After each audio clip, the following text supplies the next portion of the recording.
കൊല്ലം ശൂരനാട് കാറും ബൈക്കും കൂട്ടിയിടിച്ചുണ്ടായ അപകടത്തിൽ ഒരാൾ മരിച്ചു. മരിച്ചത് ബൈക്ക് യാത്രക്കാരനായ ജോസഫ് ചാക്കോ. നിയന്ത്രണം വിട്ട കാർ എതിർദിശയിൽ വന്ന ബൈക്കിലിടിച്ചായിരുന്നു അപകടം.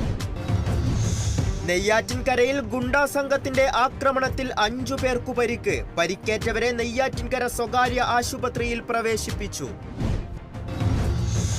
ഫിനാൻസ് സ്ഥാപനങ്ങളിൽ മുക്കുപണ്ടം പണയം വെച്ച് പണം തട്ടിയ കേസിൽ മുഖ്യപ്രതി അറസ്റ്റിൽ. അറസ്റ്റിലായത് നെടുമങ്ങാട് വെടിവച്ചാൻ കോവിൽ സ്വദേശി രമേശ്. തട്ടിയെടുത്തത് 1,45,000 രൂപ. കൊല്ലം പള്ളിക്കൽ മണ്ഡലം ഇന്ത്യൻ നാഷണൽ കോൺഗ്രസ് കമ്മിറ്റിയുടെ നേതൃത്വത്തിൽ പ്രതിഭാ സംഗമം സംഘടിപ്പിച്ചു. പരിപാടിയിൽ വിവിധ പരീക്ഷകളിലായി മികച്ച വിജയം നേടിയ വിദ്യാർത്ഥികളെ അനുമോദിച്ചു. ആന്റണി MP പ്രതിഭാ സംഗമം ഉദ്ഘാടനം ചെയ്തു. കൊല്ലം ജീവനം ക്യാൻസർ സൊസൈറ്റിയുടെ പിറവന്തൂർ പഞ്ചായത്തുതല പാലിയേറ്റീവ് കെയർ വിംഗ് പ്രവർത്തനത്തിന് തുടക്കം. ജ്യോതിഷ ഗവേഷകൻ ഹരി പത്തനാപുരം പരിപാടി ഉദ്ഘാടനം ചെയ്തു.